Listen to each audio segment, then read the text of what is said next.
Okay, today we're going to be completing Unit 5 test corrections. We're going to do this the most efficiently way possible using our calculators and marking the text using those test-taking strategies that we talked about the other day.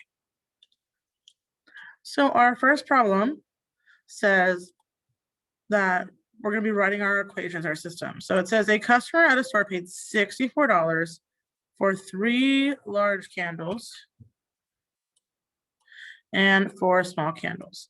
If you skip ahead to the end, you're actually already going to know that large candles are X and small candles are Y. So this is X and this is Y. So we can go ahead and we can start that original equation, which is 3X plus 4Y equals 64. So we're going to use a process of elimination to get rid of any question that does not have 3x plus 4y equals 64. So this says 4y equals 3x plus 64, so no. 4y equals 3x plus 64, no. 3x plus 4y equals 64, that is correct. 3x plus 4y equals 64. So we're down to 2. So now we're going to go on to the next sentence. At the same store, the second customer paid $4 more. That word more means addition. And it says then the first customer. So 64 plus 4 is how much the other customer spent. And that's $68. So that says 68, that says 60. So it's going to be C. So you want to pay attention for those keywords. If it said less, we would do 64 minus 4, and that's how we get to 60. But make sure we're reading it carefully and marking that text. Okay. Our next problem, I'm going to zoom out. So the system of equations is graphed on the grid. Which equation does this graph represent? So we're going to graph them on our calculator. And let me make that small. Perfect. So we go to a graph screen. We're going to type in our first equation, which is, we always go after the equal sign, minus x minus 4, down 2x minus 2. Enter. And when we're looking at our intersection is in a different quadrant than the intersection in our picture. So it's not that one. And we're going to do this every single time until we find our answer. So we're going to go up, tab, go back to our original equation. The only difference is it says plus instead of minus, so I'll edit that. And the next one, the difference is instead of saying minus 2, it says minus 4. So once again, this is in this quadrant and our answer is in this quadrant. So it's in a different one, so it's not that one. So we move on to the next problem. Okay. The difference here is that it's no longer negative x, it's positive. And it says minus 4. The difference in this one is it's a negative 2x minus 2. So we're still in this quadrant and it's in this one. So we are in the incorrect quadrant again. So we are going to try our last answer choice to make sure we didn't make any typos. Tab, up, up. The difference here is it's plus instead of minus. And then our next one, the difference is it's minus 4 instead of minus 2. Now when we look at our picture, they look the same. So that is called plug and chug, where you plug in your answer choices until you get the answer that we're wanting. So that's what our answer choice was. I realized I'm using 2 different drawing tools. So that was D. Okay, our next one, we're going to use our calculator again. This one says which graph best represents the system of equations. So I'm going to zoom out and then I'll zoom back in if I need to, which I might need to. So if we look at our intersection, we have an intersection here, here, here, here. They're different in every single picture. So we have to find our intersection. Now, these are not in slope-intercept form, so we cannot graph them. We can only graph them if it says y equals. So we're going to find our intersection using system solve. To do system solve, we pick up a calculator screen, menu, algebra, solve system of linear equations, and press OK. The first line is for the first equation. Second line is for our second equation. Now it's kind of far, and I don't feel like zooming in, but that says 8x minus 4y equals negative 16. 3x plus 15y equals negative 6. And it says negative 2, 0. So this is positive 2, 0. This is negative 2, 0. This one's 0, negative 2. And this one's 0, 2. So this says negative 2 zeros, so it is answer choice B. We're looking at the point of intersection. All of our intersections are different, so you can always use system solve, figure out that ordered pair, and figure out which ordered pair crosses at the correct spot.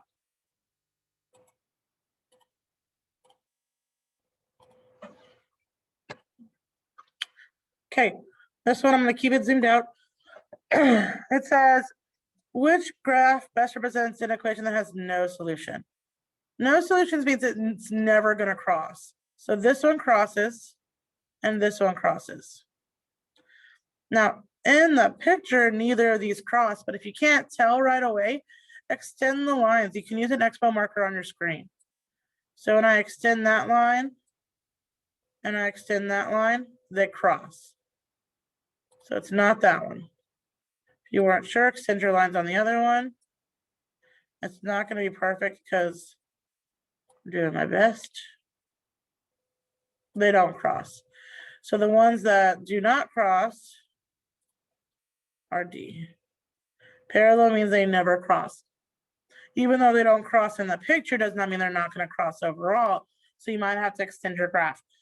Also keep in mind, they have to have the same slope to be parallel. This has a negative slope, positive slope. Negative will never equal positive. I'm going to zoom in. So this one says the graph, or the line graph on the grid represents the first of two equations in the system of linear equations. If the graph of the second equation passes the point negative 1220 and 412, which statement is true? So we have to plot those points. So our first point is negative 1220, which is about right here. Our second one is 412. And this is not going to be perfect, but I will try.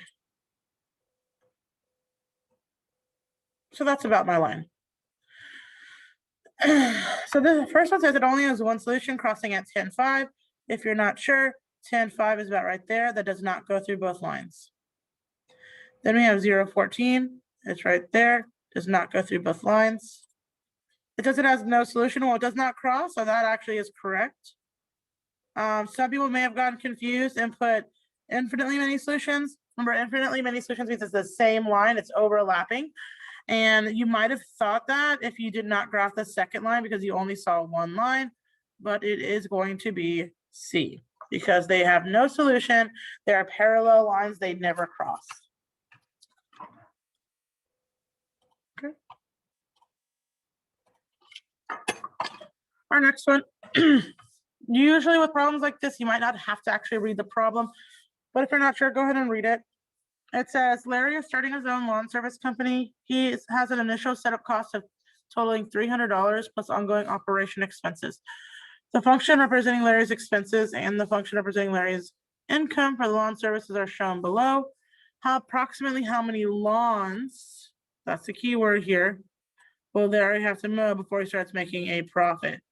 Profit is another word for intersection because once his expenses and his income meet, everything afterwards is profit. So this is where his profit starts. Now we said lawns that he has to mow. So we're going to go to the axis that talks about lawns. This one talks about money. So it's not this one. So now we're just going to follow that line, that dot all the way down to our x-axis. When we get there, we're going to guess a little bit because it's not perfect. And that looks like it's about 25. So not 300, not 350, good to 25. And then he will start making a profit the first time he mows lawns. That's not true. So it's C. Keywords are very, very important for solving some of these, so make sure you're reading and marking the text. Our next one can actually be solved just by identifying a key aspect of it. We're just going to talk about our inequality symbols. So we have greater than or equal to, which means that it is above because it's greater than, and solid line. Then we have greater than, which is also above, and a dashed line because there's no line underneath. Okay, so we're going to zoom out so we can see all 4 graphs, and then we're going to use the process of elimination. So remember, we have to be shaded above for both of these, above, above. This has shading below, so that's not it. This one also has shading below, so that's not it. So we've satisfied our above requirement. Now we have to do one solid, then one dashed line. So let's look at solids first. This has a solid, this has a solid. Now we have to make sure it has a dashed. This one does not have a dashed line. This one does though. I put the check marks in the wrong place, but they're checked out. So it's going to be C. This is the only one that has one dashed and one solid line, both above. This one, they're both above, but we have 2 solid lines. So just by looking at the inequality symbol, we can determine our answer there.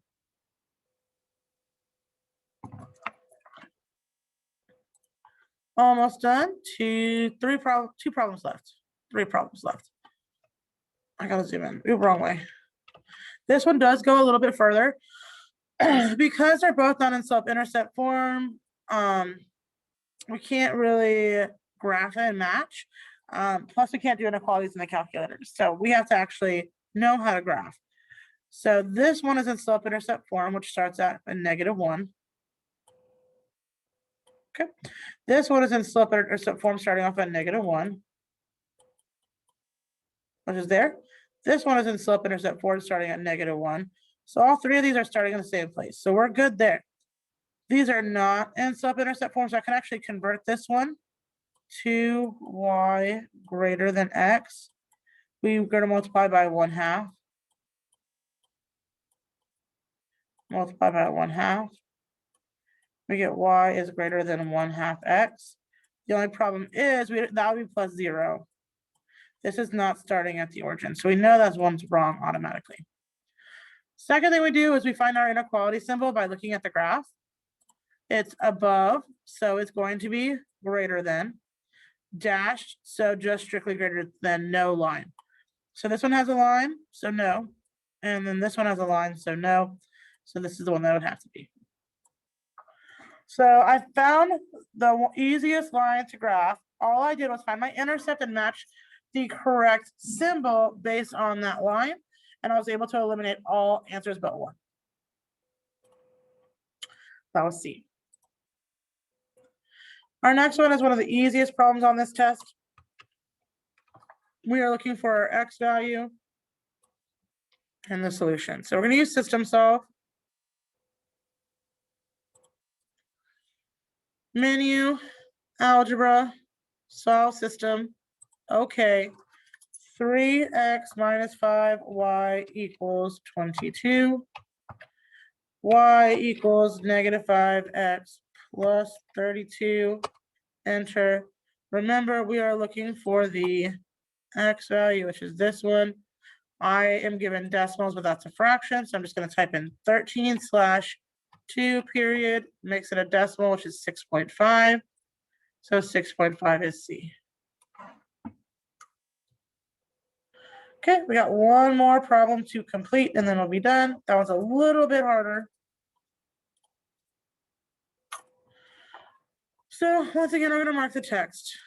A student has completed some courses worth 3 credits and some courses worth 4 credits and has earned a total of 49 credits for 18 courses. So we have 2 different restraints. So we're going to have one equation, that's going to end in 59. And one equation that's going to end in 18. Before we can write those, we actually have to identify our variables. So we have X, which is going to equal the number of 3 credit courses. And Y is going to equal the number of 4 credit courses. Okay, so now that we've labeled those, I have the amount of 3 credit courses plus the amount of 4 credit courses equals a total of 18 courses. So X plus Y equals 18. Then we have to look for that specific keyword, credits, credits, credits. That's how we know that those are all in the same class. So 3 credits per 3 credit class, so 3X plus 4 credits per 4 credit class, 4Y equals 59. Then we're looking for 3 credit classes, so we're looking for X. So we're going to use our calculator. Menu, algebra, solve system. Okay, 3X plus 4Y equals 59. X plus Y equals 18. And my X value there is 13.